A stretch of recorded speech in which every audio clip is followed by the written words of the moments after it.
बिटशा मां ख़बर ॾींदा हलो त बिटशा में मुसलसल मिठे पाणी जी फराहमी मुकमिल बंद थी वई।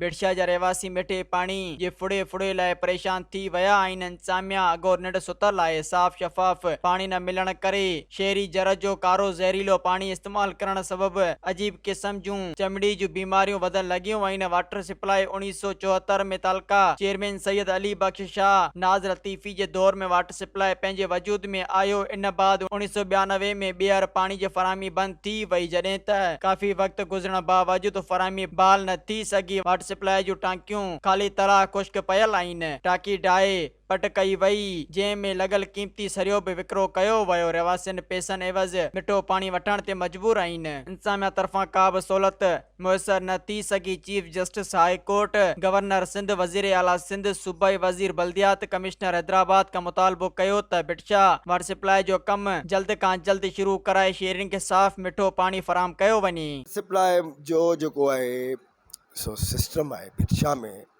1974 में वजूद में आयो। मुंहिंजो जेको वालिद साहब हो उहो पीपल्स पार्टी 1968 में बुनियादी मेंबर हुयो ऐं पहिरियों सदर हुयो हाला तेलके जो। उहो तेलको हाला जेको हो सो टंडो अलाहियार ताईं मुश्तमिल। भुट्टे साहब जो साथी हो। भुट्टो साहब जॾहिं बिटशा में आयो, मीर रसूल बख्श टालपुर जेको सिंध जो पीपल्स पार्टी जो सदर हो। 1968 में असांजा क़ाबिल एतिराम मखदूम साहब बि पीपल्स पार्टीअ में कोन हुआ तॾहिं। उहे 1971 में 70 में आया आहिनि। उहे अयूब लीग में हुआ, मुस्लिम लीग अयूब लीग में। असांजा बिटशा जा जेके माइट हुआ साईं उहे बि उन्हनि सां गॾु मखदूम साहबनि सां अयूब लीग में हुआ। पर मुंहिंजो वालिद साहब 1974 में ते पोइ जेको सदर हो तेलके जो, उन हैसियत सां इहे करारदादूं ॾेई बिटशा में स्कीमूं बिटशा कॉम्प्लेक्स जे नाले सां हुते इन जो आयो, जंहिंमें कचा क्वार्टर पका क्वार्टर ठहिया, यूनिवर्सिटी जो डबल रोड ठहियो, या हुनरमंद कॉलोनी ठही, उन खां सवाइ अजरक सेंटर इहो ठहियो सिंध सिमाल वारो। ऐं वाटर सप्लाई स्कीम इंजीनियर हो मोहम्मद इब्राहिम सूमरो साहब, ॾाढो बहितरीनु माण्हू हो, जंहिं इहो डबल जेको आहे सो रोड जी मरमत बि कई, हुनरमंद कॉलोनी ठाराई, कॉम्प्लेक्स ठारायो। तव्हांजो जेको एग्रीकल्चर वारी ऑफिसूं ठाहियूं, पोस्ट ऑफिस जेका अॻे नेशनल बैंक उते हूंदी हुई, वॾे चक्रे गोल रेवेन्यू हाउस ते। उन खां अलावा इहे जेके ड्रेनेज वारी वाटर सप्लाई वजूद आयो, या वॾी टांकी उन ठाही। असीं नंढड़ा हुआसीं, मुंहिंजे वालिद साहब मूंखे यादि आहे त असीं उन इब्राहिम साहब जे क्वार्टर में हुते वेहंदा हुआसीं।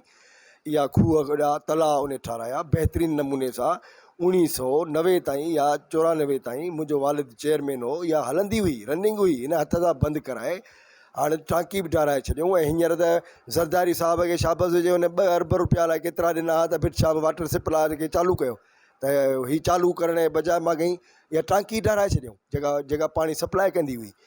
त हींअर बि जेको आहे सो ठही सघे थी, मगर इहो इरादो ई कोन्हे हिननि खे। पब्लिक हेल्थ जो एक्सीएन जेको आहे महनूब सीट ते कोन थो वेहे।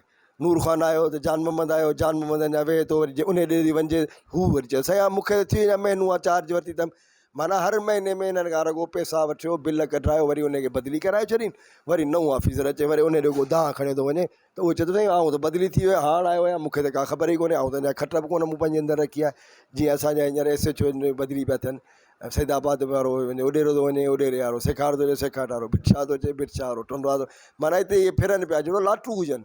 अञा वीचारनि जूं हाणे त हुननि छा कयो आहे, जो गाॾियूं वरितियूं अथनि, खटूं बिस्तरा इहे हुननि जूं गाॾीअ में पई पिया आहिनि। हुनखे ख़बर ई कोन्हे त केॾी महिल बदिली थींदी। सो इहो पब्लिक हेल्थ जो एक्सीएन साहब जी बदिली ईअं पई थिए।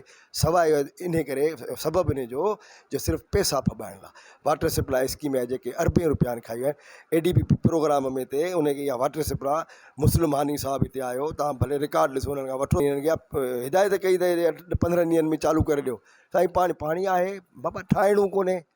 इहे जियाला साहब बिटशा वारो, तव्हां महिरबानी करे हुकूमती धुरायो, उनखे चओ वञी त इहो वाटर सप्लाई चालू करे ॾियनि, ॿिया कम करे ॾियनि। हर कमु असांजा इहे हुकुमरान कंदा। वज़ीर आला बि तव्हांजो, हींअर त वज़ीर आज़म बि अव्हांजो, वज़ीर बि अव्हांजा। पब्लिक हेल्थ जो जेको वज़ीर आहे उहो केरु आहे? मुंहिंजे घर में पहिरीं हो शबीर बिजराणी साहब, उहो बि दरगाह जो अक़ीदतमंद हो। वरी नासिर शाह आहे, त उहो बि माइट आहे, अज़ीज़ आहे बिटशा वारनि जो। त तव्हां वञो न हिननि ॿिन्ही ने, हिनखे पकड़ियो वञी न, त इहे हिते ठाहे ॾियनि न तव्हांखे वाटर सप्लाई बि उहे ठाहे ॾींदा, ड्रेनेज बि उहे ठाहे ॾींदा न।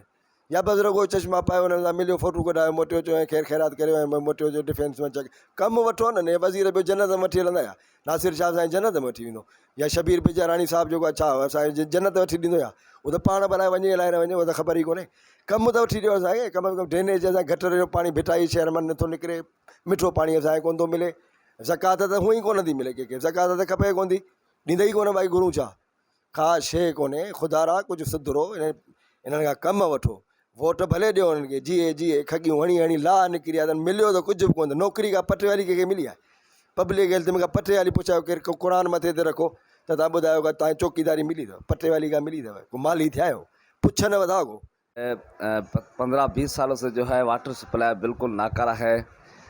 कुछ अर्सा पहले वाटर सप्लाई के लिए करोड़ों की स्कीम मंजूर हुई थी, मगर वो मुंतखब नुमाइंदों की जो है वो करप्शन की नज़र हो गए। करप्ट ठेकेदार और मुंतखब नुमाइंदों ने मिलकर इस पैसे जो है वो हड़प किए। बिरशा के अवाम इस जदीद तरीन दौर में 21वीं सदी में मीठे पानी के लिए तरस रहे हैं। हम मुतालबा करते हैं सीएम सिंध से, कमिश्नर हैदराबाद से, डीसी मटियारी से कि वाटर सप्लाई जो स्कीम थी पानी की उसको फौरी बहाल किया जाए ताकि बिरशा के अवाम जो है मीठा पानी पी सके। मज़ीद ख़बरनि ऐं तफ़सीलात लाइ विज़िट कयो असांजी वेबसाइट www.awamiNewsHD.com ऐं ॾिसंदा रहो अवामी न्यूज़ HD।